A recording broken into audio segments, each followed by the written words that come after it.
Righto guys, welcome back to another episode of the Mouthful with Marcus. Now, if you are in your gym era right now, you're trying to lose weight, you're gaining weight, you're confused, and you're sick of hearing influencers talk about different shit all the time on shorts, this is the dictionary meaning, freaking biblical episode for you to understand everything. I present to you Orion Hanbury. This guy is a wizard. He helps people change their bodies. He's got so much proof. He's in shape himself. And I know that doesn't always mean you should listen to people, but I learned so freaking much this episode and it all made so much sense. I'm really excited about it. I think you guys will like it. It's a one-stop shop for nutrition, diet, sleep, hydration, fasting, calorie tracking. If you go through his page, it's just six packs everywhere. And I know it sounds like I'm selling to you right now, but I'm just trying to sell this episode. I really liked it. I think you guys will really like it. And yeah, you might learn a thing or two. So let's get into the episode. Orion, welcome to the podcast. Thanks for having me. There's six packs everywhere, man. Yep. Before we get into anything, I just want to make it clear to the audience what the goal of the episode is, because honestly, I've learned so much from you, and I know you actually are an expert. Like, I've seen the way you've helped people. The goal of this episode is almost to be like a one-shot take to cover all of the things that fitness influencers don't get to cover in short-form content. I want to define terms, get through misconceptions. Yes. Predominantly about weight loss, because I know these days, as you would know, it's such a fucking confusing topic. Yes, yeah, 100%. I was talking about it you obviously before, and obviously since this fitness industry has boomed, especially in the last maybe 12 months, there's so much information out there, more information than there ever has been, that what I'm finding with the people that I'm talking to regularly, people are more confused about fat loss than they've ever been. Yes. And it's because there's so many experts out there, and we'll get into this topic of proof. By the way, when I say six packs everywhere, guys, like there's, when you go through a couple eights. this bloke, the reason I trust him is not only has it actually just worked for me. I don't have a six pack yet. I've still got a lot more discipline on the dieting side. But it's the idea that, like, it's kind of, regardless of all the other influencers out there doing the thing, it's kind of hard to refute proof. Like, yes, you can say all the things in the world, but when you've got something like, well, it worked for this person, this person, this person, this person, there's something to be said about that. Let's get into the earlier parts for the non-fitness people who kind of already understand this. We're going to define some things just to make the rest of the podcast very clear. There's no wrong answer to this. I'm sure there are plenty of wrong answers to this, but we're just going to speed run them. Orion, what is a calorie? A calorie is a unit of measurement, right? Specifically, it's a measurement of heat, right? So won't go down that avenue, but in terms of calories, right? A calorie is a form of energy. Okay, it's a form of energy. So if you're in a calorie deficit, what does that mean? It means that you're in an energy deficit, meaning that you're, I guess, essentially eating less than what you're burning. And if you're in a calorie surplus? The opposite, right? So you're eating more than what you're burning. Okay, and in terms of calories, I learned this in nutrition at school, but I didn't really quite understand it until I started tracking them and figuring out what was what. Yep. What are macronutrients? Yeah, so calories are broken up by macronutrients, right? Specifically protein, carbs, and fats. Also alcohol, because that's different, but we want to talk about that today. But carbs, fats, and each of them do different things? Each of them do different things, and each macronutrient is worth a different amount of calories. So correct. Carbohydrates, protein are both worth 4 calories per gram, and then fat is worth 9 calories per gram. Now, I know that sounds massively tedious to the people like, oh my God, I don't want to track anything. Why do I need to know that? It really will make a difference, but we'll get to that in a second. Big time. What is protein and what's its primary use? Yeah, so protein, for one, off the bat, most satiating macro. So make sure you have high protein if you're trying to lose fat and try and stay full. But the biggest purpose of protein is to recover, right? Grow muscles, recover, repair, protein synthesis to build muscle, recover. And carbohydrates? Carbohydrates are your body's primary fuel source, right? So carbohydrates is broken down into glycogen, which is then broken down into glucose, which gives you energy, right? And then fats. Fats is actually very, very important. A lot of people don't realize fats is very important. And I think more times than not, people will hear the word fat and they're like, oh, that's bad, right? But you actually do need fats, healthy fats, very important for hormonal, right? Hormonal control, brain function, cognitive function, mood regulation as well. But don't go too heavy as well, because it can cause gut issues. Speaking of not going too heavy, I'm sure there are non-gym bros and non-health focused people listening to this right now going, holy f***, it's only been 5 minutes of this podcast. Why are we getting into the nitty gritties of calories? And guys, from my 10 kilo experience, and I'm sure from a lot of your customers, you've probably heard it before, but I'm going to say it. You can't out-train a bad diet. There is so much when it comes to losing weight about getting your diet right and understanding these macronutrients and calories, honestly, has made so much difference. Like, I train like a madman sometimes, but honestly, it's really come from fixing the diet. So understanding this is important. 100%. Speaking of, what does bulking mean? Well, I guess bulking essentially means putting on weight, right? Building phase, bulking, putting on muscle. And I guess you can, I mean, for the, Yeah. there's the dirty bulk, there's the clean I bulk. wanted to add something about this as well, right? Because it's people are learning about it more and more, but people always, when they think about bulking, they just try and think of, obviously there's dirty bulk, so we've got to go down there, right? Dirty bulks is just eating like a fat shit and gaining weight, but you're not really doing it clean, right? Exactly. But bulking, we're trying to build muscle. The goal is to build muscle, right? Not necessarily build weight. And where a lot of people go wrong is they focus on the scale weight, trying to drive up the scale weight as much, trying to put on weight each and every single week. But the thing is, you can only build so much muscle every week, right? Unless you're new to the gym or, you got some other substances in the mix, but we won't talk about that, right? But you can only build so much muscle every week. And there's actually studies on this as well, right? Where they had a group of participants split between 3 groups. They had, everyone on maintenance. Then they had one group on a 5% surplus. They had one group on a 15% surplus. All following the same program, making sure they're recovering, training, sleeping, training close to failure, right? There was no difference in the amount of muscle growing. Oh, wow. Yeah. Right. There was the difference in the weight that was put on, but not the muscle, right? So at the end of the day, when you really look at the end of that phase, it just means surplus is more energy, full stop. It just means you're going to put on more fat. Yeah. Yeah. Right. Okay. All right. Well, speaking of them, what does cutting mean? The opposite, right? The cutting is losing the fat as well, but we want to keep as much muscle during that process. That's a key one is that, you know, what's interesting about the 10 kilo loss for me was that I lost the 10 kilos, but by the end of it, because of my protein intake and the way that I was tracking my calories, I'm lifting more now and I'm running further now than ever, despite losing. I lost no muscle and 100%. just got rid of some stomach puns. All the time. I hear people all the time when they first reach out to us when they cut and then their strength drops straight away. I'm like, why is your strength dropping? You just started. You're not eating enough protein for it. What are you talking about? You should be getting stronger. All right. So in terms of, we're going to get into the details, but just a quick one, which has helped me a lot is, in terms of maintaining that cut or keeping that calorie deficit, one thing that's helped me is fasting. What is fasting? Yeah, right. So first off, like fasting or intermittent fasting, it's not magic. Like don't think like this is magic thing. You intermittent fast, you're going to be shredded in 90 days, right? It doesn't work like that. Essentially fasting, right? What's breakfast, right? So breakfast essentially means break fast. Right. So like when you break the fast, breakfast, break fast. I never considered that. Fasting means like, you're on a fast to say you haven't eaten anything. Which was your sleep. You're exactly right. Sleep. Yeah. And then intermittent fasting essentially is actually a very, very useful tool. And I use it all the time with my clients, generally near the end of the cutting phase when they're getting a little bit hungry and we've got less calories to play with. Right. And essentially all we're doing is just shortening the eating window. So it feels like you're eating more food, right? Because it's much easier to, push that first meal out, right? Push through hunger in the morning, caffeinate, you're busy, you're kind of doing things, right? Then at the end of night, you got no calories and you're trying to fight, right? So you can, push that first meal out to maybe 10, 11 or 12. And then it means you're having the same amount of meals, but in 3-4 hours shorter window. And I think there's an important mindset about that because obviously the first time I heard about fasting, I was like, oh my God, this is just a glorified term for starving yourself. But then, and it is, but it's actually not. Like what you just said about the window is the perfect way to look at it. You still probably could eat the same amount of food, but you won't because your window is shorter. So for me, I don't eat till about 12 o'clock each day. That at the start, I was like, damn, I really miss breakfast. But now it's at a point where it's like, I don't consider breakfast. You love it in the end, right? Yes, sometimes, correct. Some people love it. Some people love it. Some people don't as well. So if I only eat from 12 to the time that I go to bed, technically on the most part, that really only gives me room for 2 meals. And suddenly your body just gets used to that. And you actually enjoy the 2 meals more. Because like when you finally eat at 12, you're like, oh my God. You know what I mean? People think almost that the intermittent fasting is just like, that's their calorie deficit, right? But a calorie deficit with an intermittent fast or without an intermittent fast still needs to be like present for fat loss to occur, right? It's all about how many calories you're eating at the end of the day, right? It doesn't matter. Like you can intermittent fast, but be eating in a calorie surplus. You're still not going to lose weight just because you've intermittent fasted. It's a tool that needs to be implemented accordingly. And it doesn't need to exist for you to be in a deficit, you're saying, but it could be a part of the process. It just makes the deficit easier because you're eating a shorter window, right?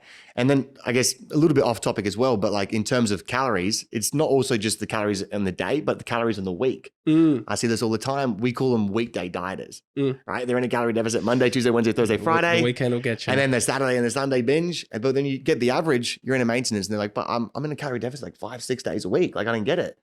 look at the average. Okay, so let's say people are getting the average right. Going back to the last question, hydration and sleep, these are two very important things. Huge. Can you just, based on your knowledge, what your research says, what your evidence says, what does it mean to be well hydrated and what does it mean to be well slept and why? So I'll start with the water. Obviously, water is huge. Like most of your body is made up of water. I don't have to convince you that you guys need to drink water, right? I'm not going to go down that avenue. But on the topic of weight loss and why it's so important, well, first off, the signal that is sent to the brain when you're hungry and snacky, right, it can sometimes get mixed up with the same signal when you're thirsty and dehydrated. So often when you're feeling like hungry or like you just want a snack or this, you're awfully dehydrated. You're just thirsty. You're just thirsty, right? So by hydrating, often after you'd be like, oh, I was just thirsty, right? So making sure that you're hydrated, you're going to mitigate that happening. You're actually going to reduce how hungry you're going to feel if you are hungry because, you've got water. Water's obviously volume, takes up space in your stomach. There's stretch fibers in your stomach. Your body's going to say that you're full, right? So from a dieting standpoint, it's going to keep you way fuller and also mitigate potentially getting confused about hungry. And then obviously I can go down the route of hydration in terms of performance and all this stuff. But I think a lot of people at the moment just want to lose weight. So I'm not going to go down the avenue of how it's going to make you train better. The key sentence on that second part would be like, well, let's say you are into the training side of things. Yeah. Being hydrated is going to prevent injury. It's going to help you lift It's more. There's so many studies, like crazy percentages of the increase of performance just by being simply hydrated. So just hydrate, guys, right? And if you want to go one step further, having some sort of electrolyte supplement can help as well. And if you want to go one step further, sleep. Sleep is the one I really want to talk about. This is probably the most important, and my clients can really vouch that I talk about this all the time, right? It's so important when it comes to fat loss, and I still don't know why I have to keep selling it to people. Like, you'll feel better. You'll feel better regardless if you're losing fat or not. But there's literally studies on this. There's one study specifically that a large group of participants split down the middle. One group of the participants were sleeping 8.5 hours, and then the other group were 5.5 hours, right? But the people they picked were all around the same age, height, weight, BMR. They were in the same calorie deficit. They're doing the same training. They're doing everything the same. The only variable that they changed was sleep. Now, right? So they lost the same amount of weight, right? They lost over the 14-day period. They both lost around 3 kilos, right? But, right, the 8.5 hours, they lost 1.4 kilos of fat. With the 5.5, lost 0.6, 600 grams. So the non-sleeping group lost the same amount of mass, but they lost stuff you probably they don't lost want to lose. More muscle. Yeah. They lost 900 grams more muscle. And the group that so no change at all, right? But just by sleeping better over a 14-day period, they lost double the amount of fat. Yeah. So sleep's just essential. Just sleep, yeah. Are you frustrated that you're not getting fat loss quicker enough, effective enough, but you're in a calorie deficit? Just sleep more and it will literally happen twice as fast. And then on the topic of not talking about the effectiveness of sleep, right, in terms of fat loss, it's going to regulate ghrelin. If you have which is the hunger signal, tells your brain when you're hungry, right? So if you have a really bad sleep, you start binging. You can start spike. You can spike your ghrelin, and then your hunger signals are going to be really bad. So by sleeping better, you won't have these crazy hunger signals. So you'll be more satiated. Obviously, you're going to recover better as well. So you'll grow more muscle and retain more muscle, and you'll lose fat quicker and more effectively. So get a pillow, get sleep, 7 to 8 hours. Let's do it. Since we're in the index info bombing stage, I promise, guys, it'll get a little bit more flowy as time goes on. But one thing that's really helped me with my sleep. The darker it is, the better. The colder it is, the better. And the quieter it is, the better. I actually wear earplugs when I sleep now. Even though my house is relatively quiet, earplugs just help me lock the in when I'm sleeping, like little soft ones. Blacking the room out. And yes, the cooler it is, the better. I know some people like being warm, but for me, I don't know, this is so subjective. I'd rather be cold and warming up than hot and cooling down. Yeah. I think 19 degrees is that sweet spot. Yeah. The last one. So we've talked mostly about diet, which is what this episode is mostly about because I feel like that's 70% of it, perhaps. Yep. In terms of the training, just one last index term before we get into the podcast. What is progressive overload? Yeah, in a nutshell, progressive overload is Greg Douchet, like train harder than last time, right? But in long story short, it is lifting more load or increasing intensity over time. Why? Why, right? Yeah, for sure. So I guess in terms of fat loss, right, progressive overload is really, really important for holding on the muscle that you do have. Because yes, depending on the phase you are, and you can build a little bit of muscle while losing weight, but you're not in an optimal position. You're in an energy deficit. So the training that you did that built the muscle is the same that's going to keep it. So by actively, progressively overloading, you're telling your body, you're telling your muscle to keep the muscle it has, right? And then on the flip side, if you're trying to build muscle, progressive overload is essentially increasing the amount of load and stress on your body which then obviously creates an adaptation. Then your muscles are trying to get stronger to, because if you just hit the same weight every single time, your body's like, I'm chilling. This amount of muscle does what it needs to do. But if you're constantly trying to push harder, more intense, your muscle's like, I need more of these. Correct. Yeah. Guys, that was the index. That's our set of terms. Now we're going to get into the podcast. Just so we're clear, this is based on what's worked for Orion, and that's what has worked for his customers. And this is, I'm talking hundreds of people. Like, it's not, if it didn't work, it would come out as not working. But this is what you're hearing other influencers say, which leads me into your special sauce now, because we're going to talk about the array of influencers saying a whole range of different things too. If you could prescribe only 3 core principles to someone losing weight and gaining muscle, what would they be? The 3 things you harp on about most. We pretty much talked about them all so far, right? But tracking calories, making sure you're in a calorie deficit, prioritizing your sleep, and high protein is going to make everything easier. Good. Okay. And why do you think most people fail to lose weight? And for the ones that do, why do you think they fail to keep it off? Oh, it's such a big question because there's so many reasons why people fail. And I think obviously it comes down to they just don't know how to. But I think both of those questions kind of link together. So why a lot of people can't keep it off is because they're either trying to lose fat too slowly or they're trying to lose fat too quickly. Right. So then by the time they get to the end of it, they obviously rebound, relapse. Yeah. Mm-hmm. And then also people when they try and create a transformation, they're focusing more on like trying to change their body than changing who they are. Right. Mm-hmm. Because if you're just trying to change your body and trying to lose 10 kilos of fat, right? Just go into an insane calorie deficit. It will happen. You probably hate your life and you probably won't do it for a long time. Because long story short, it's a means to the end with no overall true purpose or goal or lifestyle change. Yeah. It's a do the thing and then resort back to what your software says. And that's not be a healthy person. Well, long story short, people don't do stuff they hate for very long, regardless of the outcome. So you got to obviously learn how to enjoy it. But yeah, the biggest reason people fail is they just don't know what they're doing in a nutshell. It's kind of a hard one to answer, I guess, but I guess people don't actually know how to track calories correctly. I see that often all the time. Mm-hmm. And there was actually a study on this where they had a large group of participants all eating 1,200 calories, claiming they couldn't lose weight, right? But then when they actually dove in, they found that on average, they were 50% wrong with that, which is crazy. Like imagine going to the surgeon and he's like, yo, bro, 50% of the time they live, right? Yeah. You ready for this? You'd run for the hills. Yes. Right. But that's what people are doing with their nutrition, their calories, and then they're frustrated why they can't lose weight. And how I know that that's true? Because that was my experience. So growing up, I played like high level football, never really had to worry about my intake because my expenditure was always so high. I was like I was happy with my body, right? Then I got into the gym stuff, had a PT for 2 years, learned how to train, learned how to get big, but I never listened to his instructions about tracking. I never listened to instructions about protein, and I would work so hard. I'd see a little bit of progress, but then me being me and my relationship with food, which we'll talk about, right? I'd get big and then I'd get a little bit fat and then I'd have to cut that off. And it was constantly the story you hear, the age-old story, I don't want to track my calories, which is what we're going to talk about now. Me doing what I've done, this 10 kilo thing, has 100% come from just pulling my finger out of my ass and being like, fuck it, I'll just use my fitness pal. Fuck's sake, I'll do it, right?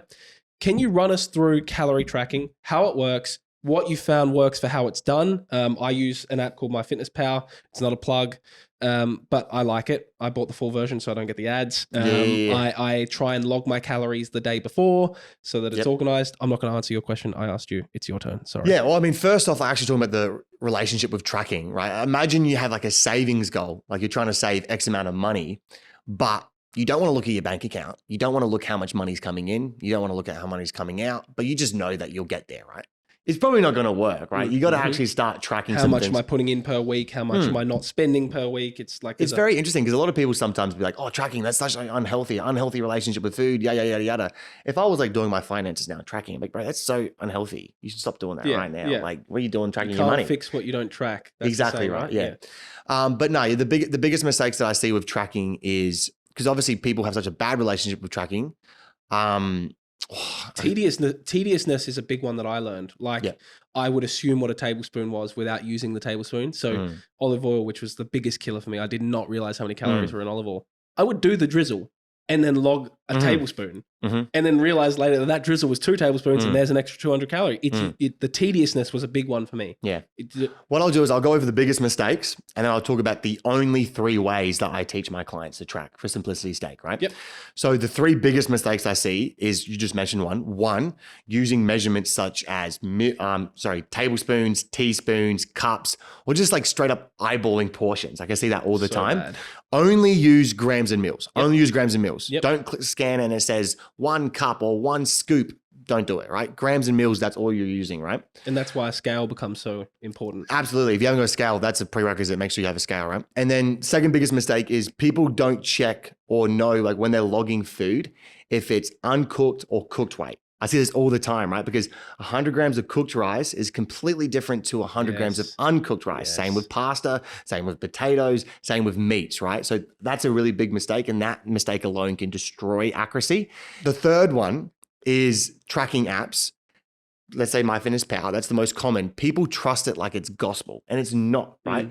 It's essentially Wikipedia with food. If you go on MyFitnessPal right now and you search up chicken breast, you're gonna get 100 different entries, all different macros, all different protein, all different everything, calories, right?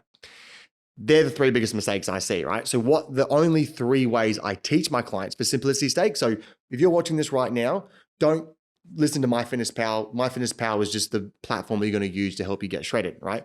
Nothing. Only use these 3, right? So 1 is scanning an item. You can scan an item like directly. Like if you can scan the item directly, just make sure that the macros line up. I often do sometimes watch the scan on MyFitnessPal to match the label. Is what yeah, because this can catch people out, right? So scan it, make sure that they line up. That's 1, right?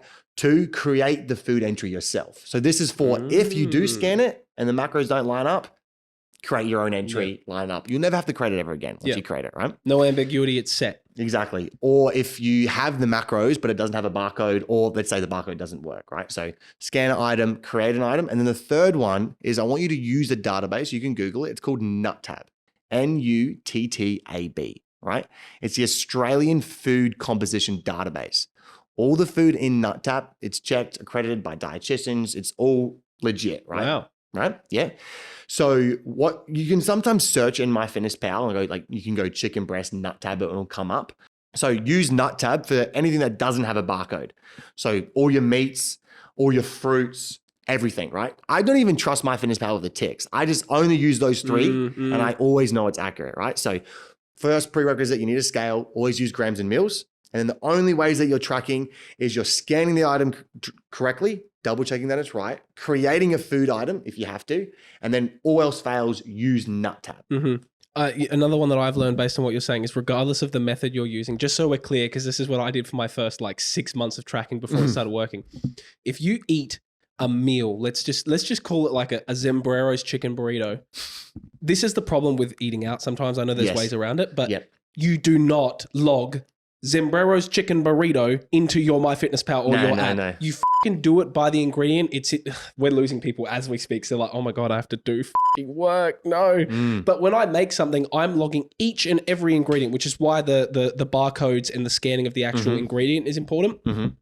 Logging 300 grams fried rice is not correct. There's no reality where that's correct, because because they're on MyFitnessPal, there's 30,000 fried rices. What does that fucking mean? What's in it? You need to log the ingredients going in. And if you don't have access to that, that's another conversation, because eating out's a fucking pain in the ass. You're not going to go ask the chef how much butter they used on their steak. So, but that's where you give yourself a bit of wiggle room. You eat a bit less. I know, but we'll talk about that, but so much to that. Yeah. And I guess I'll answer your next question and kind of link this all together, right? Basically talking about the GPS thing, right?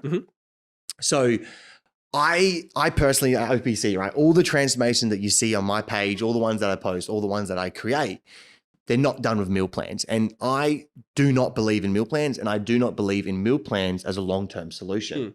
Because, well, for one, let's say I gave you a meal plan and I help you lose 10, 15 kilos. Now what? You just follow this meal plan for the rest of your life? Like that? No, you're not going to do that. Let's be realistic, right?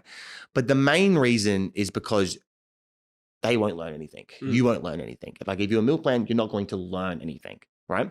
And this is very, very important to me, because I get on a lot of calls, a lot of people that reach out to me that have like been with previous coaches or, been in different apps. And I'm not saying that that coach is bad or anything, because, they get good results and sometimes they get good results. But what I'm coming to find is that when that client leaves the coach, the client realizes, wait a second, I don't know what I'm doing. The idea of giving someone a GPS to use versus teaching them navigation. Yeah, like they take away from that coach, they leave that GPS, and they're still stranded. stranded. They have no idea where to go. They don't know what macros are. They kind of use the meal plan a little bit, but then they don't want to follow it forever. They try and do it off their own intuition, and they don't learn about macros, and they rebound and they get on a call with me. So you're saying, nice, that's a client trajectory, and now you've come to me. So if you want to just cut it, just go and call me. Yes. So essentially what you're saying is the idea of like, it's more value to you that they walk away having learned something than having gotten the result. But if they learn something, they will get the result. I love you, but I never want you to come back. Yes. Yeah. I like that. Right. So I want this to be I always say this, like I want it to be the last fat loss solution that you ever have. And that's only going to happen if you actually learn how you did it. And personally, I believe, and I see this a lot, it's a very dangerous and scary place to be in, to have gotten a result or starting to get results, but not knowing how you got the results or how you're getting the results. Because one, you don't know what to do more of. And two, you don't know how to keep it. And it feels like it's going to get stripped away by any second, right? So I want people that whenever they come to me to lose the 10, the 20, the 30 kilos, but I want them to know how they did it so they can eventually do it by themselves. Because I'm not going to coach them forever. I mean, I'd love to, but I'm not going to. So right? essentially the opposite of the big pharma industry, which is keep them sick to keep them buying. Yours is like, I don't want to gatekeep sick. Fucking buy from me, but I don't want you buying from me in 10 months because that means you failed. So let's just teach you and get you out of here. That's 100%, right? Yeah, I just want to save you time figuring it out by yourself, right? And then teach you how to keep it. And then you can go live your life and just tell everyone how good I was. Speaking of teaching, let's get into some quick facts. So we talked about calorie deficit. We talked about the ways in which that works, what people get wrong with their tracking. In terms of just general tips, discuss hydration, no sugar carbonated beverages, fasting, timing your meals properly. We kind of touched on that, and having a deeper purpose tied to it. So what are ways that people can stay in their calorie deficit? Like you're gonna magic wand stuff. You're going to hate me, but there's one thing I wanted to say. Yeah. About before that was linking to how you said before of how tracking calories every day. It's like it's very annoying, right? So like when people leave, like I want them to get the results. I want them to know how they did it. I want them to know what macros are, what their macros should be, and how to make meal plans themselves based off those macros. But I want them to know how to do it so it's not a daily chore. Right? Because like I said before, people don't do stuff they hate for very long, right? So you got to learn how to actually enjoy this and how to make this sustainable in your life. So you mentioned it before about pre-planning the day before. I think that's a really good thing to do, right? Because realistically, most people are really busy. They're working 9 to 5, kids, whatever it may be. It's going to be really, really hard. Like, can you lose fat quickly and effectively having different food every single day? Yes, you can. Well, but does it really happen? Not really, right? And I'm not saying you have to eat the same food all the time, but more times than not, eating the same food for a week or maybe for 3 days is so much easier. And then what I like to do is teach how to spend 10, 15 minutes to plan that meal plan for the week, and then you just follow it. And it's a 15-minute macro, and then you have to do it. You've already done all the work. You just got to follow it. So it's less about giving people meal plans and giving people a means to make a plan about their meal plans. I've been tracking macros for 7 years. You really think I'd be continuing to track macros every single day as I'm on my phone trying to scan something? I spend about 15 minutes a week. And that's the worst part for me is like I remember during the periods where I was super busy with the work, I'd be tracking the stuff as I'm cooking the food one by one by one. And it's just or I'm shoveling the food into my mouth as I'm remembering what I'd cooked, and then you get it. Do it the day before. The process is create yourself a meal plan. Go to the grocery store, follow it. I have a question, and this is related to my personal experience, but I feel like people will relate to this. You talk a lot about yo-yo diets and dieting fatigue and your methodology about it's important to lose weight quickly. So my 10 kilos was done across 2-3 months, right? And now I'm sort of sitting at this weight. I actually haven't tracked for the past 2 weeks, and I can see it fluctuating up a little bit. I'm still training the same, but I don't have any excuses for it other than maybe I'm gearing up for the next cut. Like I'm mentally just taking this, not beating myself up about it, is what it is. Yeah. I'm sure you run into that all the time where people will drop their weight quickly or not drop it quickly enough. And part of it's, they've reached this dieting fatigue. Can you talk to me about the idea that you said something along the lines, Orion, about whether you're cutting weight fast or cutting weight slow, your dieting fatigue is actually the same rate and you want to beat that fatigue? It's not noticeably different, right? Because a lot of dieting fatigue is psychological. right? It's psychological, it's emotional. Like you're in a cut, you're in a diet, you can't do the things that you like want to eat. Can't go out with your girlfriend, XYZ. All this stuff, right? So it just ends up being, because like dieting is hard, right? And it only gets harder the longer that you do it. So the slower you go, the more likely you are to not do it, right? So think of fat loss like holding your breath underwater.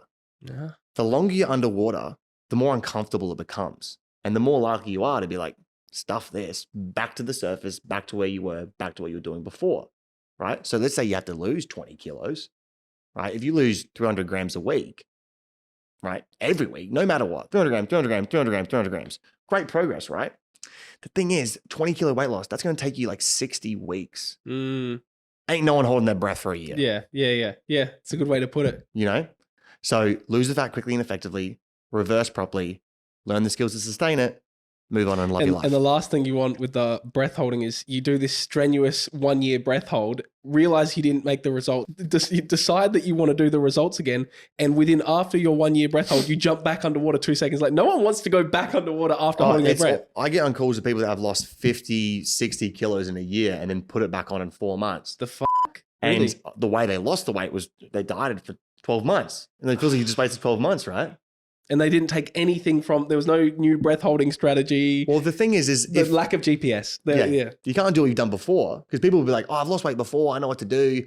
And I'm like, well, why are you going to call me? Because the thing is, history tends to repeat itself. So if you do what you did last time, regardless of the results that you got, more times than likely or not, you're probably going to rebound again. Yeah. Nothing changes if nothing changes. Yeah.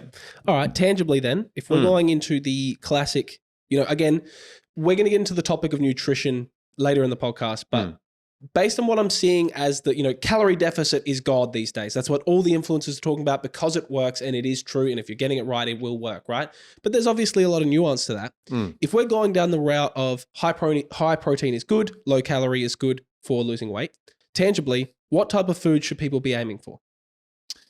I would say like that 80-20 split of unprocessed to processed. Now, I actually find the best success when starting a cutting phase, and we help our clients with this, is actually going 100% unprocessed, right? For, 3 to 4 weeks, because then your natural level of like satiation regulates, right? All your cravings to the sugar or to this, they all kind of like, because all the fast food restaurants, they're better salespeople than ever. Like they have the right amount of salt, sodium, sugar that literally makes you crave to have more. MSG. It's just going to make you addictive. Like we're not supposed to always have food cravings. No. So, and the thing is, when you think of this, you're like, oh, that sounds awful because I love X, Y, and Z. But just try it. It takes 21 days to create a habit. Lock in for 4 weeks. That's 28 days. I promise you after 28 days, you will not care about sugar. And then you can work it back in. Can you tell us what unprocessed foods mean? So when I hear that, I hear whole foods, which means Higher Up Wellness, a guy I listen to his podcast. If it came from the ground or if it had a mum and a dad, you're probably going to be all right in terms of eat the meat at its source base. Don't buy the prepackaged meat. Well, obviously, mince is still prepackaged. Your fruit, your veg. What is unprocessed? Well, you pretty much nail on the head, 100%, right? Yeah, and like I guess you could go like down like the less packaging, the better. But if we're talking like unprocessed, we're talking about your meats, your eggs, your animal products, your fruit, your veg, all this kind of stuff. And then for like my next question here is, what are your top 5 goated snacks? Which is me just trying to get a little clip here about your Yo Pros and shit like that. Yeah. Firstly, you can answer that question, but do it at your own pace. I'm just going to load this because I'm a horrible interviewer. Yep. Your protein yogurts are processed. So where does that come in? So it's like you're saying 80% eat the whole foods, and then for the 20% to hit your calorie targets / protein targets, that's where you will sub in your cottage cheeses, or like how does that work? What's the split there? Yeah, I guess so. So for example, from my perspective, obviously, I'm not a vegetarian or a vegan. All my protein sources comes from meats, right? I like to eat fish, kangaroo, chicken, beef, all this kind of stuff. And you are right. Like YoPro to a degree is processed, right? It's not as unprocessed as some other foods. But yeah, I was just having that 80-20, right? And the thing as well, like with YoPro, if you eat a YoPro, you're not going to get crazy cravings after compared to if you ate like a Big Mac. Yeah, that's true. Yeah, you probably get similar. There's levels to the shit as well. Yeah, exactly, right? All right. Within that realm then, what are your top 5 things on supermarket shelves that people should try to get more protein in without more calories? So like this is going on to snacks? Yeah, it could be anything. Like jerky has been a big one for me. I was going to say beef jerky, yeah. I love the beef jerky. I go on a lot of flights these days, and they're always at airports. Yeah. And I love beef jerky. And because the thing about protein bars, obviously, like people just gravitate to the protein bars. It's like, I need protein bar. Perfect. Match made in heaven, right? 600 calories. Sometimes, yeah, there's more of a calorie bar. But Calorie sometimes bar. the macros, they have more fat than protein. Yeah, It's like, is this a just fat bar? Like, what is this? That's nuts. Honestly, there's some Damn. of these protein bars, I literally look at the back of them, there's an encyclopedia. And I'm pretty sure Poison. I had some of these protein bars like 6 months ago. I think they're still in my gut now. Yeah, and there are some good protein bars out there. Like on the topic of protein bars, Fiber Boost, if you've had them, shout out to them. Not sponsored by anyone. But good. Yeah, they're really, really good. Good, clean.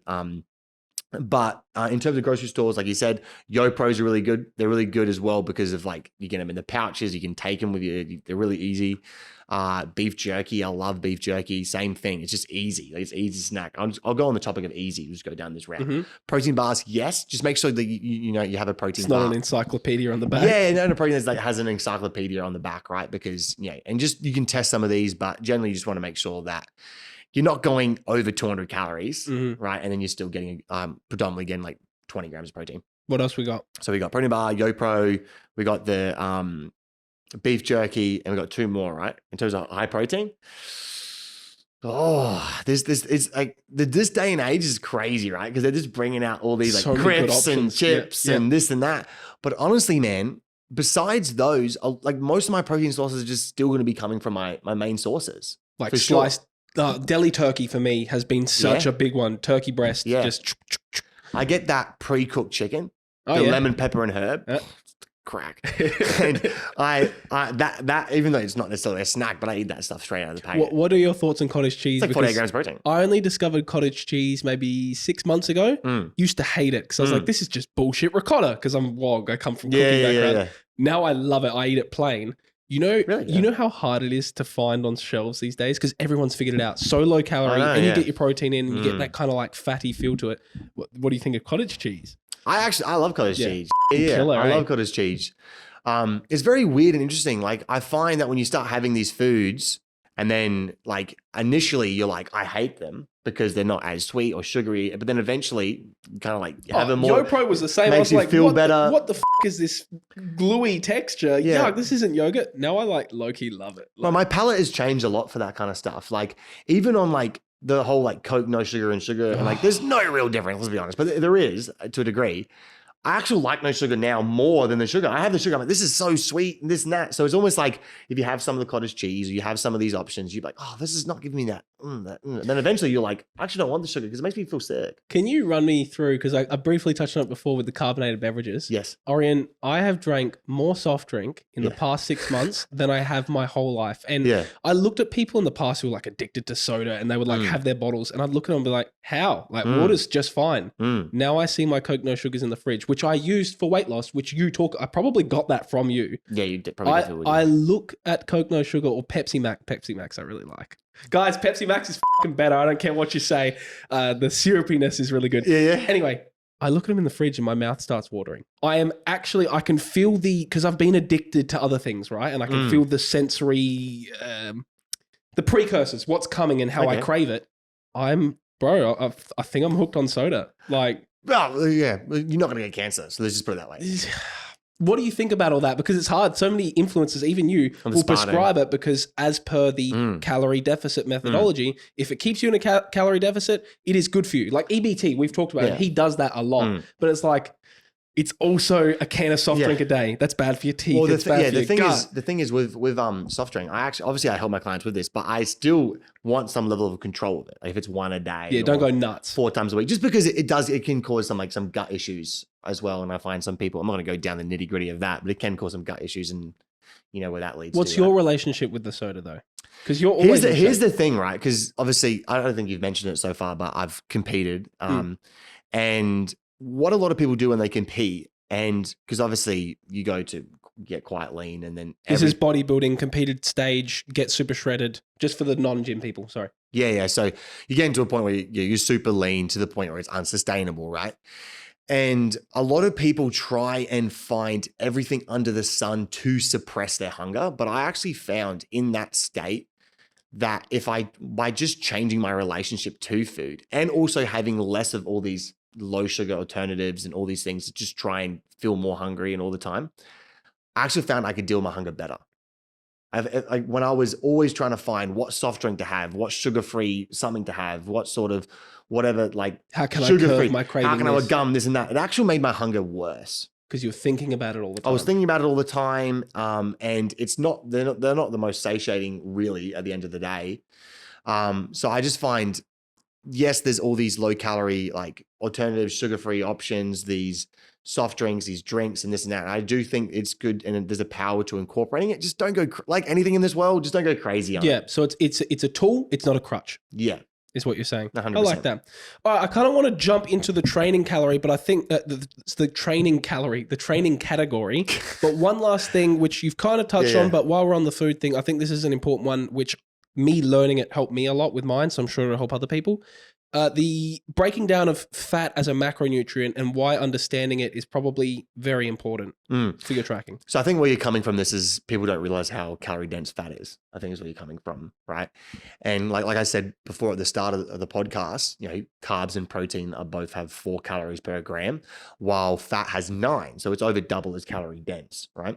And it's not necessarily the most satiating for what you get. Like, you know, for example, if you're using olive oil, using 15 mils of olive oil, that's like 12, 13 grams of fat. Avo is the same thing. You just you blow your whole day out eating an avocado. Yeah, exactly right. I find avocado is probably one of the better fat sources. Yeah, of course. Because obviously you're eating something now. Yeah. So I guess the better way to kind of explain this in terms of the role of fat is where fat comes in, it slows down digestion.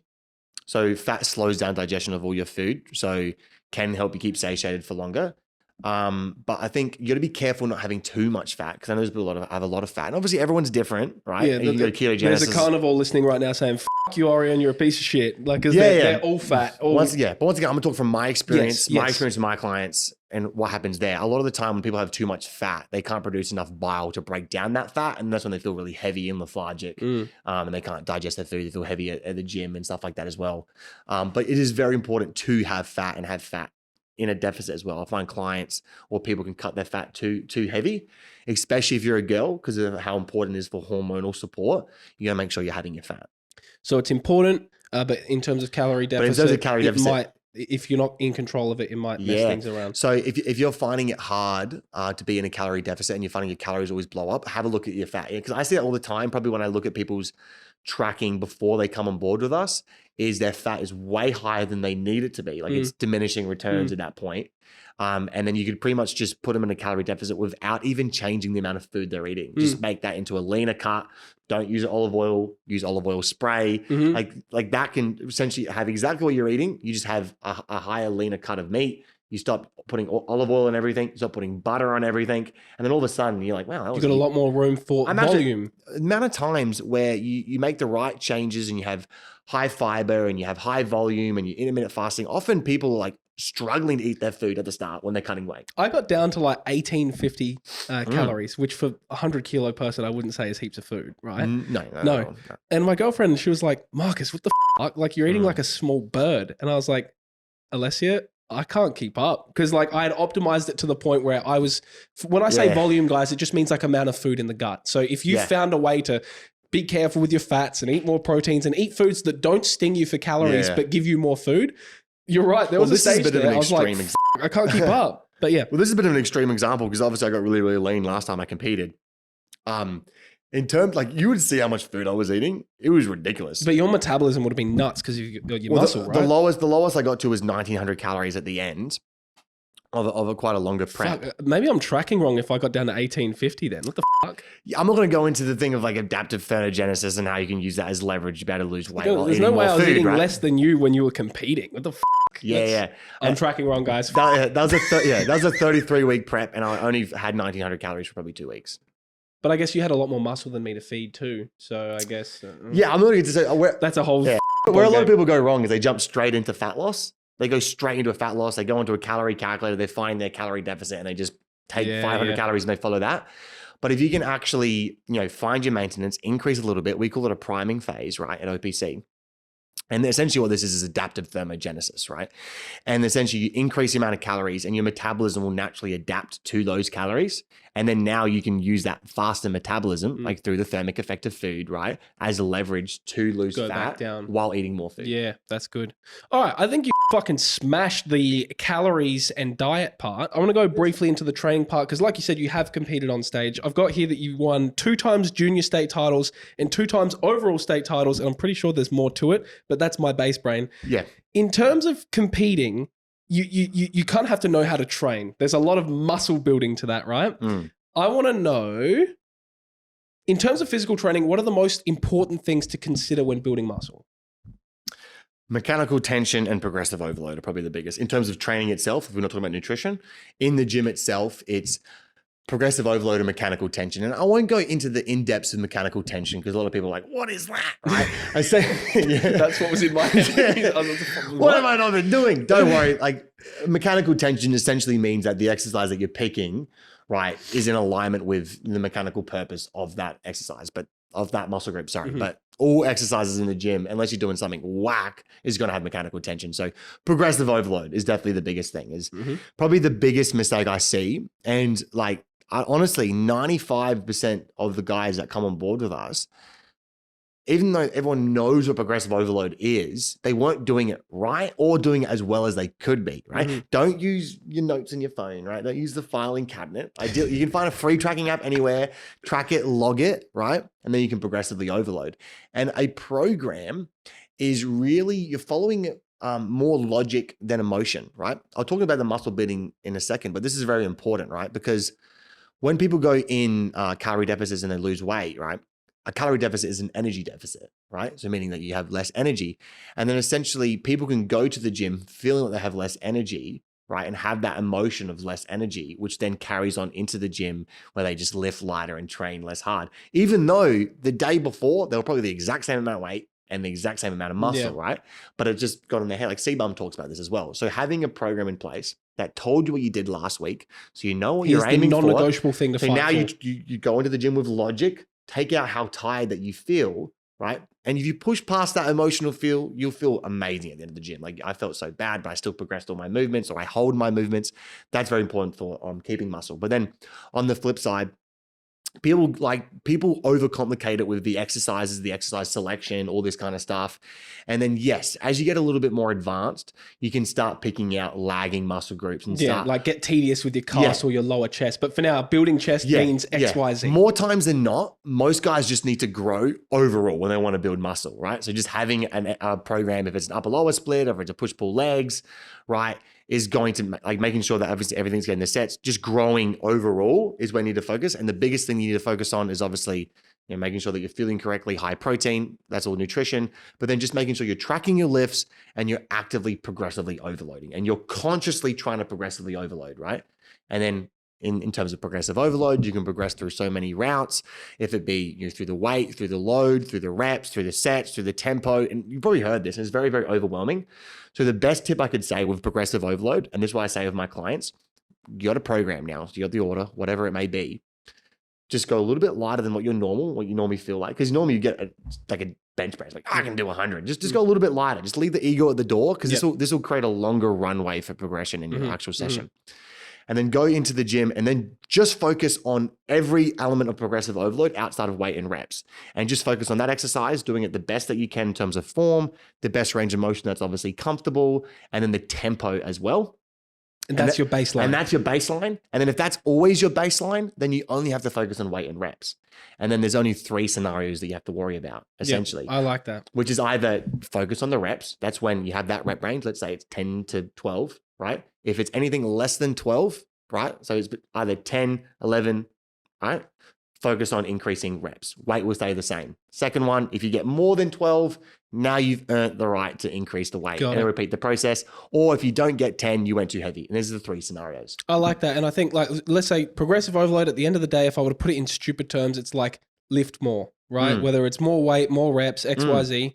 The whole idea of like as much time under tension, X, Y, Z, or now I'm bro-mathing. But the point I'm trying to make there is you can get tedious as you want, which I really like. You've sort of broken it down. At the end of the day, for starters, you're just going to focus on getting bigger.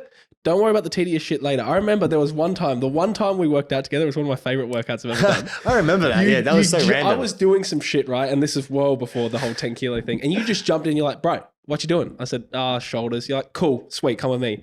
And I remember I literally just forced you something. It was good though. And it was interesting because for me, what I had learned at that time was progressive overload means like, okay, if I'm doing a chest exercise and I'm doing 3 sets at this weight for 12 or so reps, or up until, I've got, I'm pushing a failure or whatever, right? Your 5 rep XYZ, right? I'm still a little bit backyard with it all. I'm not you.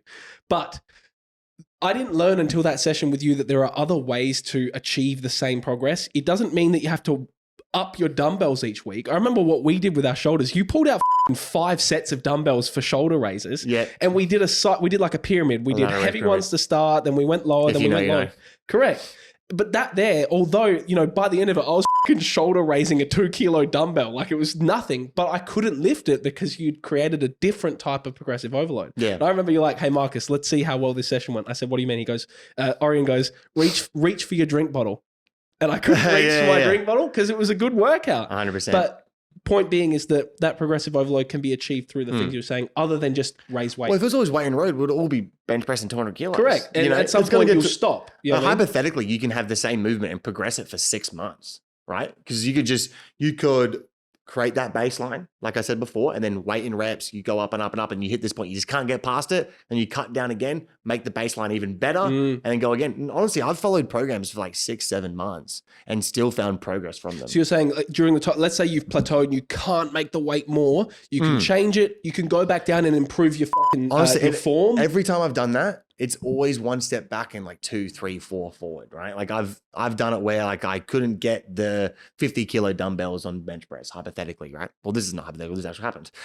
But it was 50 kilo dumbbells and I couldn't I was just getting stuck at that. So what I did is I actually cut my ego, and I was younger. Went back down. I went all the way down to 30 kilo dumbbells, and I was like, I'm going to make this. And I went all the way down, all the way up, and really had to show some patience there and not let my ego, because you train with the boys and they go heavier.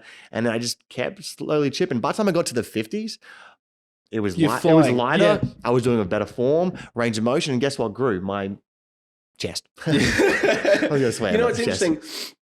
So that whole ego thing, maybe because I've got a really well-trusted set of friends that's been training with me my whole life, or, I always looked up to the people like you. Like I had Tom Mather as my PT, and he was always bigger than me. So I had no one to compete with, right? The ego thing at the gym has never really clicked for me. I don't care. No, I don't. For me, the range of motion, I feel like this is probably another bromath thing. My range of motion is so good that I care about that more than the weight that I'm lifting. And that's why I probably don't lift as much as I should. There are so many weights where I'm like probably 3 dumbbells behind what I should be, but I really care about getting the stretch because it's better. The thing is, your chest in this topic doesn't know the weight that you're using. It only knows the stimulus that's being put under. So if you go heavier, right, like, my chest is going to grow more times than not when I see people do that, they go heavier, the form breaks down, they use more shoulders, they use more momentum, right? And let's just say, this is not a metric of thing, but let's say by doing that, you get a 7 out of 10 stimulus created, right? And let's say, but by going down to, let's say 35 or 40, and then you really focus on mind muscle connection, you get a 10 out of 10 stimulus, you will grow more from that every time of the week. Range, actually, I'm not even going to regurgitate that. Perfect. I think there's a lot more to that than just tracking your weight number, which is the summary of that. Speaking of tracking, how important is your step count when trying to lose weight, Orion? Oh my God, it is I'm trying to trigger you. It's so important, right? Steps is king when it comes to fat loss, and it's free as well, right? Let's just say, and it's the less stress on the body. It'll make you feel better. It'll aid in your digestion. There's literally no negatives, right? Without going too deep into the sciences of it, right? I guess, which I'm about to do anyway, which is very contradictory. Right? But if we talk about like our total daily energy expenditure, or TDEE, like a lot of people have heard this before, the amount of calories that you burn per day, right? If we break that down, right, 70% of that is what's called our BMR, right? I'm not going to go too much into it, but it's just existing as a human being, like organ function, being alive. That's 70%, right? And then as we go up, right, we got NEAT, right? Actually, I won't say that. At the very top, we got EAT, right? It was EAT, so exercise, activity, thermogenesis. So exercise, right? On average, this only contributes to around 5% of the calories that we burn per day. Mm-hmm. So like you said before, training more, trying to burn more calories, it only contributes to 5% because it's 24 hours in the day. You're only in the gym for 1 hour in the day. Mm-hmm. And what people don't realize as well, which I always find very, very funny, is like they have like these Apple Watches, like 1,000 calories a day. First off, probably not accurate. But second thing is, you know what happens when you burn 1,000 calories? You know what you do? You go and eat 2,000. No, not even that. You go on the couch and you do fuck all. Yeah. You do nothing. And then you probably burn the same amount of calories at the end of the day anyway, because you'll rest from that because you just fucked yourself in the gym to burn 1,000 calories. Anyway, but eat 5%. Then we got the thermic effect of food, which is around 10%. And then NEAT, which is, non-exercise activity thermogenesis, the opposite to eat. And this is obviously moving your hands, blinking, but most of this comes from your step. And that's 15%. So 3 times more contributing to the calories that you burn per day than exercise.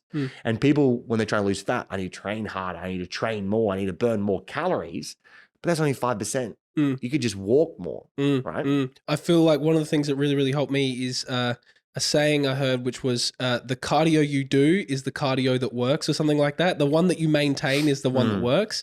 And coming from a running background, like I've done triathlons and shit like that. Oh, cool. I always used to, okay, well, I've got my cardio. I'm going to bash myself for this run or X, Y, and Z. And then I'd find myself not running consistently.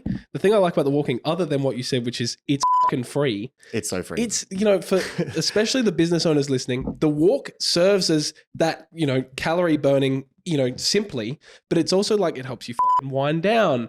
You don't really look at it as much of a workout. That 30 minutes on the treadmill after my workout is actually my favorite part of the session because I'm winding down. It's my bludge time. I noticed actually, I remember I saw you on the treadmill. I'm like, getting steps in. Let's go. Yeah, I mean, listen. it's this if you're doing that every workout or you're doing that every day, that will. I remember you did the maths on 60,000 steps or something like that, and how that works over time.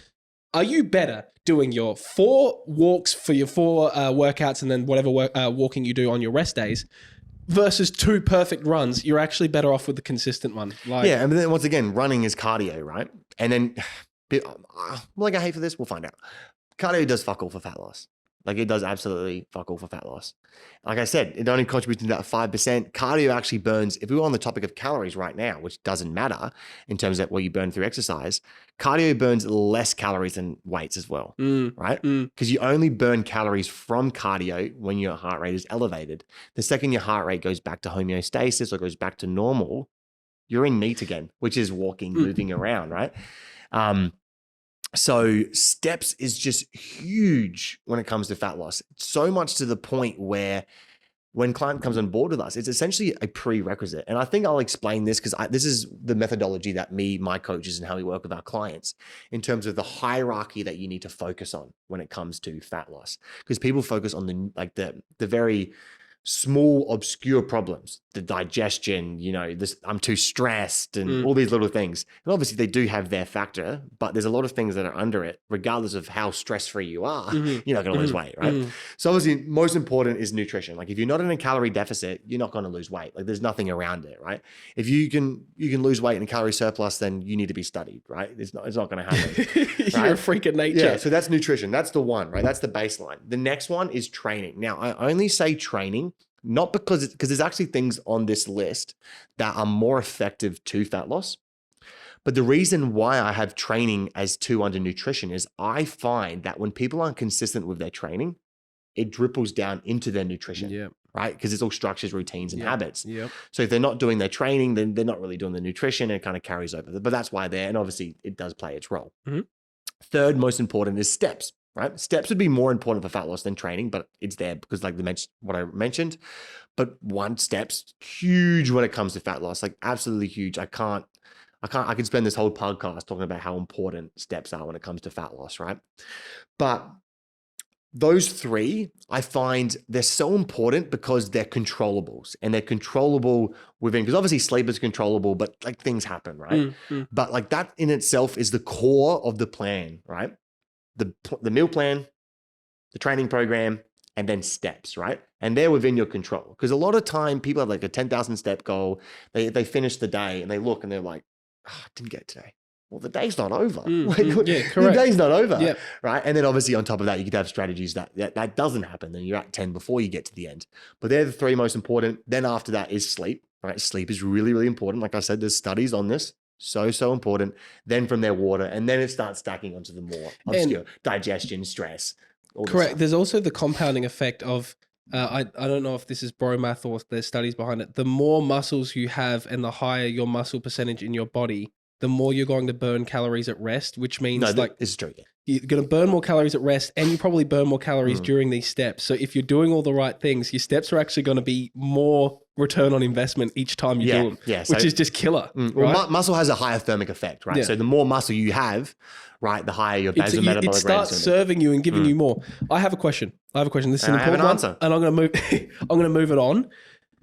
Orion, you're 24. Yes. You're 24 years old, right? You're a fucking walking dictionary. You've got the proof of results. You've got the proof of yourself. You've even competed. We made that clear, right?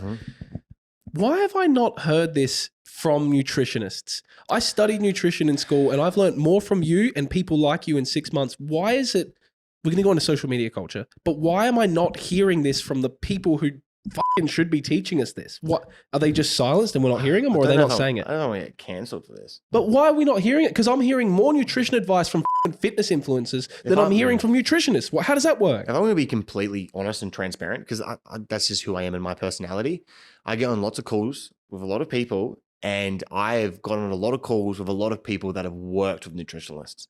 And there's obviously going to be a plethora of nutritionalists that are out there that are really, really good at their job. And I can't call these people out because I don't know them, right? But I've had some clients with some pretty crazy nutritional advice from nutritionists. 700 calories, 600 calories, don't eat carbs past 6 p.m. Like literally like spouting out all crazy the myths. voodoo shit. Yeah. And more times than not, sometimes kind of like when the doctors tell you you're eating too much protein, right? They're not, they're kind of overweight themselves. That is an interesting one. Like at least the fitness influencers are in shape. We're not going to attack doctors, but keep going. No, but so in terms of like why you're hearing it from me is because I've done it, right? In my last prep, I lost 28 kilos in 6 months, right? I helped my best mate lose 28 kilos in 5 months, right? I've helped 300 plus men lose weight. I've done multiple preps myself. I've been living and breathing since I was 18, 19. So I've obviously I've done a nutrition course. I've done my initial like Cert 3 and 4 master trainer, you know, I'm actually a qualified massage therapist as well, right? That's killer. Yeah. And I'm a strength and conditioning coach qualification as well, right? So, but honestly, all of that aside, all my knowledge and everything that I assign to the success I've had with the amount of transformation I've created is obviously just my own personal experience. Just working with that many people, doing the results myself, working with so many people, knowing what's worked. It's all past experience for me that, let me reread this. No, I think what you're saying is right. Yeah, like all the results I deliver is from me, what works for me, what has worked for my clients. And that's why I've got a guarantee in place, right? Because I've worked with so many people that I know what works, that doesn't work. Does that answer your question? Do you think that there's something to be said about, because you're correct, it's there's proof, there's experience of what's worked for you and others, and that's why you say what you say, because it's just the facts of the matter, right? Do you think there's something to be said about the fact that a lot of the people in your space are all business owners, and therefore businesses are tied to selling a solution, and that's what's being bought? That's the fucking product and the service, right? Whereas nutritionalists, they're working for a wider company where, you know, as a business, the more niched and specific your solution is, the more targeted it is to the customer. So you're a specialist at helping people lose fat and gain muscle. Let's just say that. That's your only goal, and therefore all of your nutritional rules are based on that one thing. Whereas a nutritionalist might be gained for, I can't sleep, my gut biomes are fucked, can you help me get some more omega-3 into my diet or something? They're focusing on the macronutrients only, and maybe they're not speaking only about fat loss, because to them fat loss isn't the only thing. It's more about, let's actually fix your fucking ability to get pregnant by eating more fish, and suddenly it's a whole different ball obviously game. I know my scope, right? I don't work with people when they're pregnant. I don't work with people you know, if they're diabetic, or if they have like, you know, really bad FODMAP, or if they have some sort of food disease, or they're insulin resistant, all this kind of stuff. I'm not that's not my scope. Your goal is weight loss for this specific type of person, and that's why all I care about is results. Yeah. All I care about. All I care about are results. All I care about is transformations, and all I care about is that person keeping that transformation. So that's all I care about. I wanted to get into the topic of, you know, we talked off camera a little bit about the way that fitness influencers, you know, they have to speak in black and white terms to keep people's engagement, right? So you say these crazy things like the reason EBT f***ing Cunnies guy is so popular is because he'll say some crazy shit and then back it up under the guise of calorie deficit. And then the nutritionists are going nuts saying, what the fuck are you saying, right? Is there something to be said about maybe it's up to the audience to discern, well, you know, based on what you just said, you care about results and your methodology is 100% correct for that specific result. And therefore you shouldn't be upset at fitness influencers for pushing that result when you're trying to fucking learn about XYZ nutrition thing over here. It's not the same ballpark anymore. Is that right? Nutrition is such a big thing. Huge. Have you struggled dancing that fine line of, you know, the stuff you've taught in person versus now you're a content creator and you want to keep engagement too? Are you having to say certain things that you're like, fuck, that's a little bit naughty, or fuck, that's only good in this guise and not, this is a loaded question. I refuse to, no. No? No, because like that's something I'm learning in my journey, right? Is because I'm just a PT at the end of the day. Like I was saying to you before, I'm just a PT. I've been a PT for as long as I can remember. And like I'm learning to be a content creator, not because I want to be famous, but because I want to be able to help more people on a bigger scale and a bigger capacity. And by growing my following, it's in line with my greatest purpose, which is transforming and changing as many lives as possible through health and fitness, right? And something that I was saying to you before off camera was something that I've had to learn in my content creation is because when people work with me, like in the face-to-face or an online space, not in face-to-face anymore, but obviously in the online space, is I just, all I care about is getting them the result. And I had to really, in the video, like, cause I had to stop myself making a video that will tell everyone they need to get the result. Because obviously when in social media attention span, having to just give people those small little tips that can help them get to the next level. They can help them get to that next level, or keep the needle moving, or get them past like common hurdles. Like this podcast is 50 shorts. It's like 100 shorts. There's no way you can get it all in, right? Yeah, that's not at all. But 100% know what you mean. And like, obviously, like, I guess it's not lying, but like what I was saying before off camera, like, having the hooks and stuff where I'm like, this is the one thing that you need to be doing right now. And if you're not going to get results, there's lots of things. Like there's lots of layers. But if I said that to you, like no one's going to watch the video, right? Yep. It's interesting. I mean, I feel like that'd just be a hoop that most influencers have to jump. And I feel like that hoop is creating a scene where everyone's got their one thing. Like you're hearing, I don't know. It's just the vortex of social media where you get in these echo chambers of you start consuming carnivore content and suddenly you've got all of the carnivores speaking, and then you consume the ice bath content. You've only got the ice bath thing, and you think which one's the best? Well, it's actually the one that you do and you stay consistent with, and that's why we create plans that work, right? Yeah, I'm not going to discredit any other person's methods, methodologies, what they think that works. Because like it obviously, like sometimes they have proof, sometimes they don't. But yeah, all I care about is results, and all I talk about in my content is what I've done and what I've done for my clients and the common mistakes, hurdles that people come from, and how to overcome them. And I'm still learning my social media game, right? But yeah, so if you hear a hook when I'm saying one thing, just watch it. I promise it's good. All right, I have a few questions about you now. Go for it. So you are in a place of influence, regardless of the size of your following, you're in a place of influence with the people that trust you, and that's your peers and your customers, right?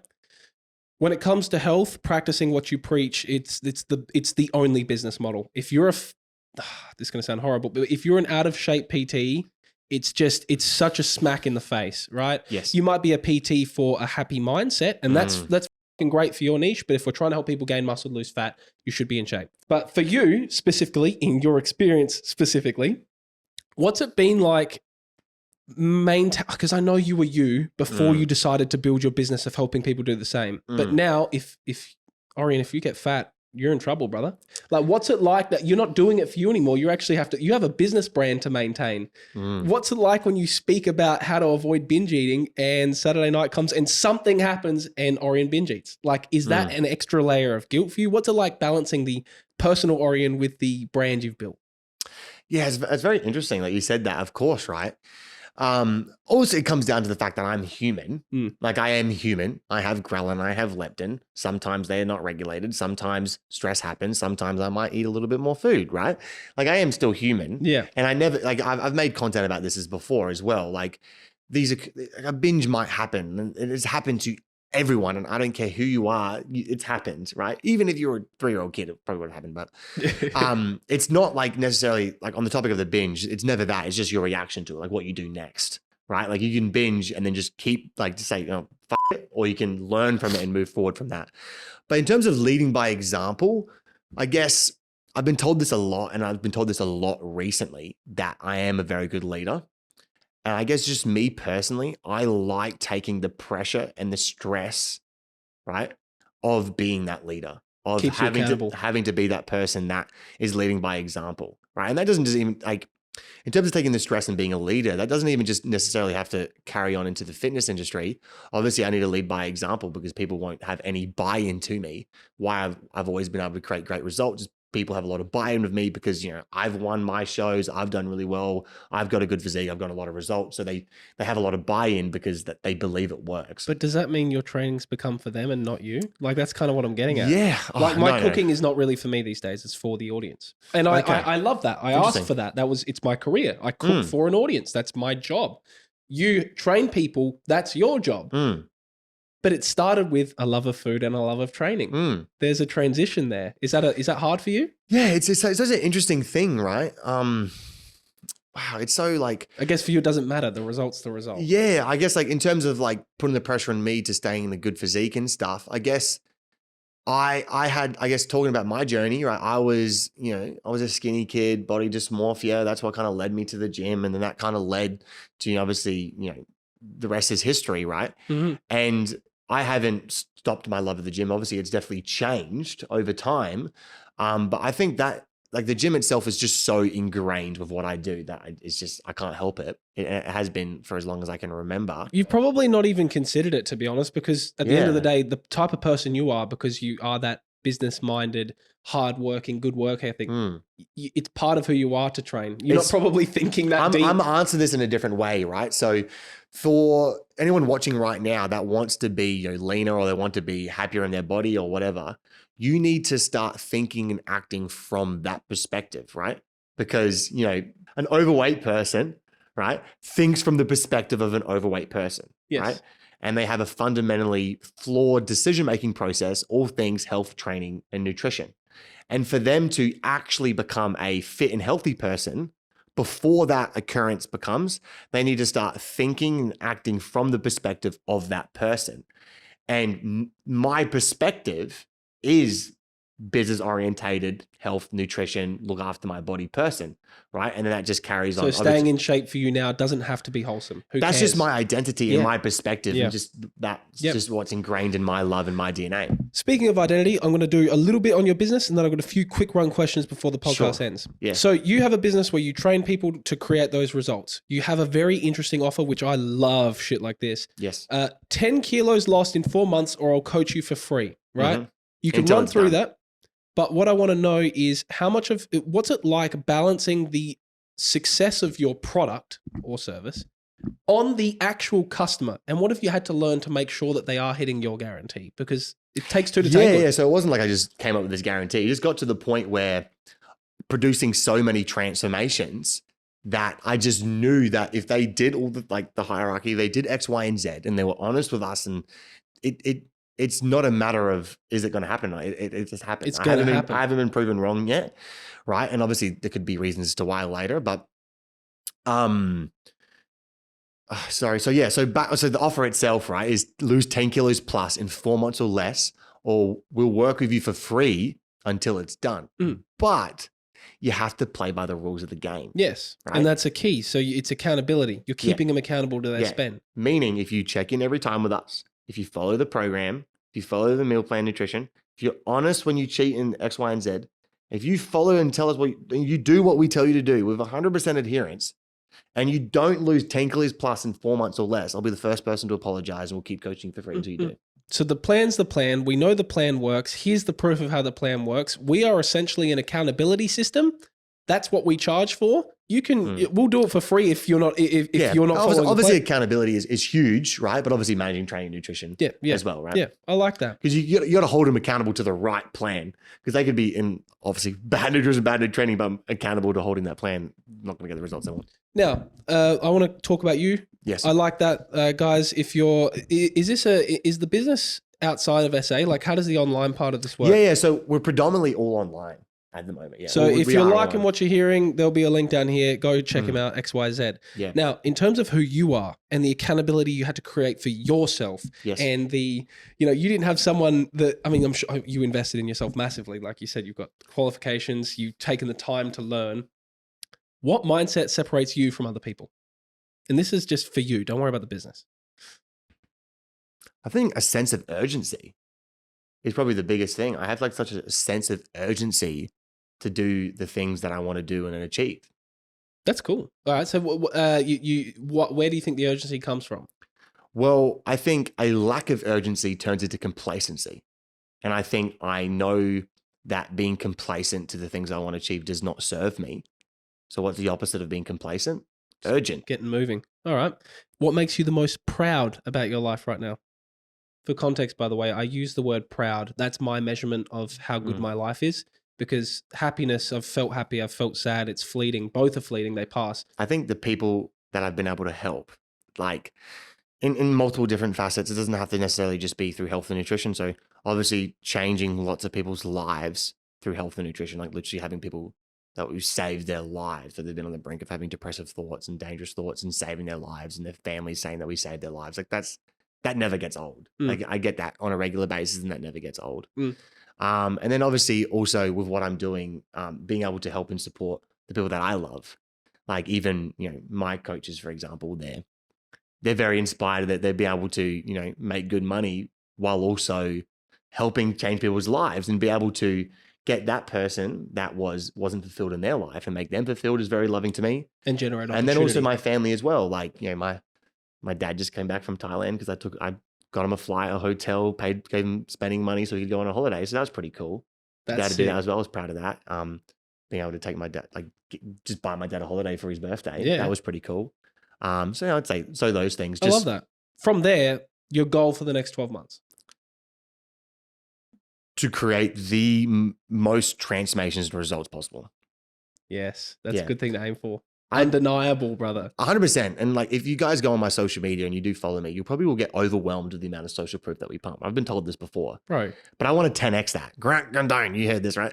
I want to 10x the amount of social proof. And I just want to be creating so many transformations. The Guinness World Record for the most six packs created in 6 months. Honestly, I want to get OPC to the point where outside people looking in, people that are in the industry themselves as PT coaches, and then also clients and just people watching are like, how have they got so many transformations? What the fuck? That's what I want. Yeah. I like that. All right, to end the podcast, Orion, I've got a few questions that I'm attempting to trigger you or piss you off with. Here we go. This is the speed run. You're not allowed to answer in paragraphs. All right. This one, no paragraphs. I'm shoeboxing you. That's going to be the worst part. All right. We're going to do 10 speed run questions. Okay. Let's see what happens. I thought I get cancelled. Can you eat Maccas and still lose fat? Yes. Is cheat day a weapon or a trap? Trap. You can say why. People just giving them the whole day to essentially binge, right?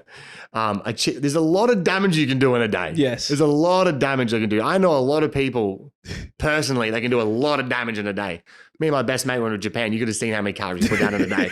I'm telling you, you can do a lot of damage in a day. Yeah, all right. But also mentally, it carries over because you have this day where you're essentially like, my goals don't matter. Nothing matters. Throw it out the window.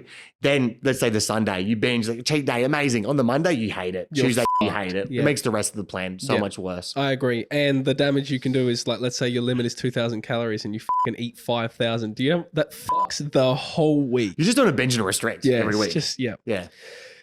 If you had to eat one meal every day to stay lean, what would it be? Oats. Actually, really? no, it wouldn't be. This is my favorite meal. Oats. What's that? Favorite meal to stay lean? Oats. Probably steak. Let's be honest. Yep. What is the most common mistake people make in the gym? In the gym? Ego lifting.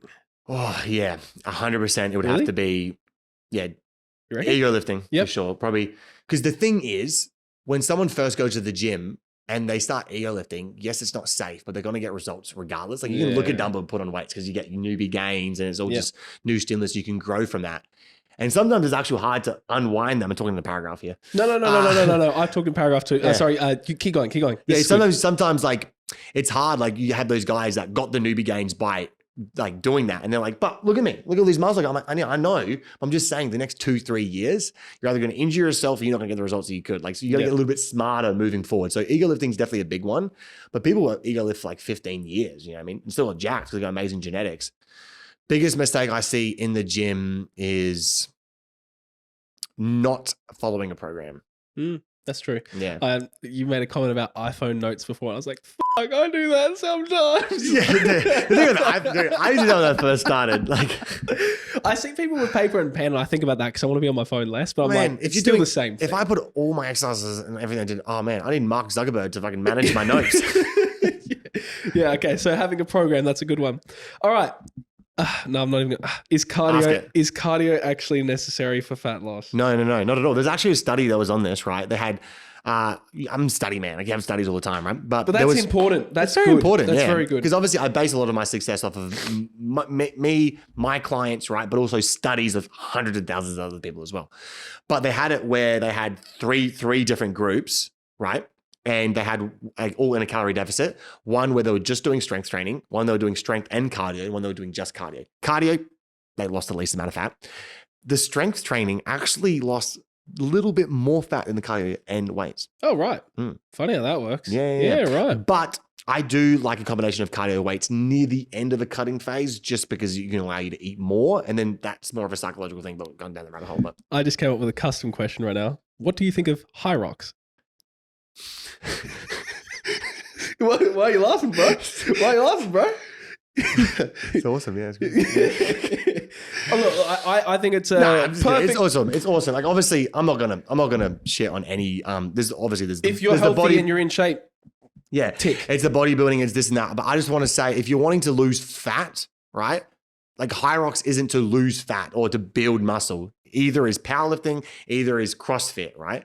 None of them are like you will build muscle and lose fat as just a byproduct of doing them, but they're sports at the end of the day. This is a niched a fitness decision. It's not a health choice. It's a discipline. Like you can go do boxing and you'll probably get some pretty good delts, right?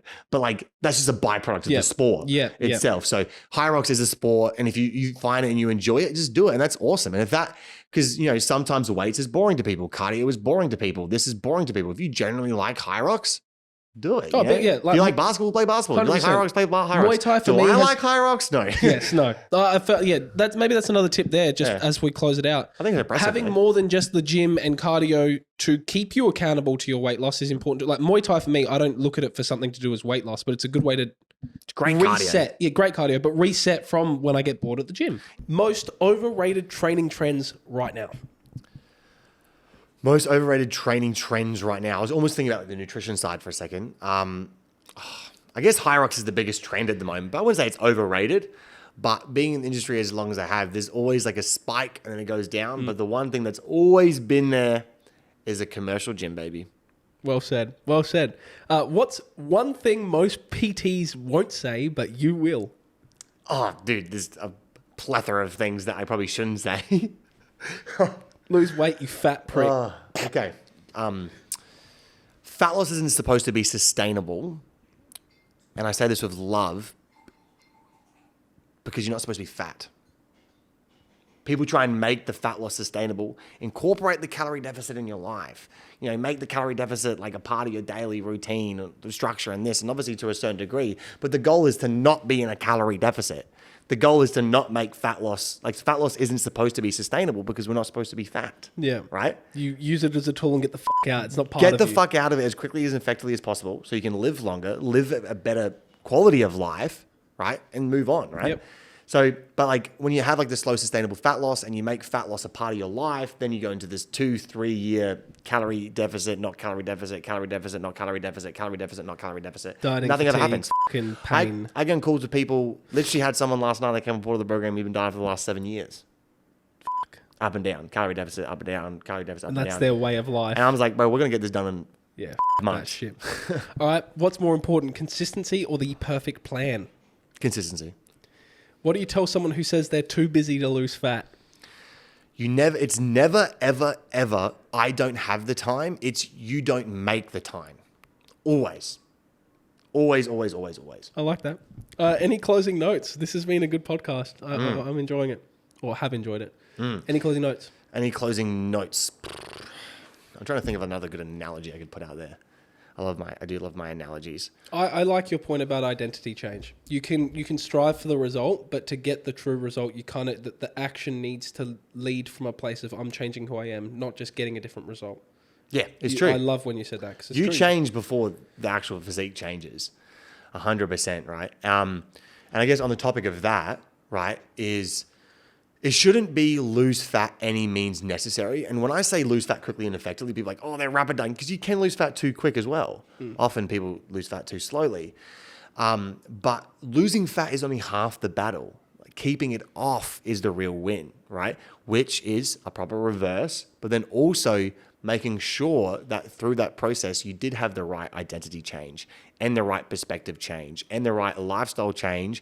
And you also learnt the skills. Because that also goes to kind of answer your question before of like, me staying in shape, obviously this being my job. The thing is, the more and more smarter that you become about this topic, the harder and harder it is to actually be overweight. Yeah. Right? Kind of the same with money, right? The more you get better at sales, the more you get better at marketing. If you're an absolute G about sales, it's really hard to not make money.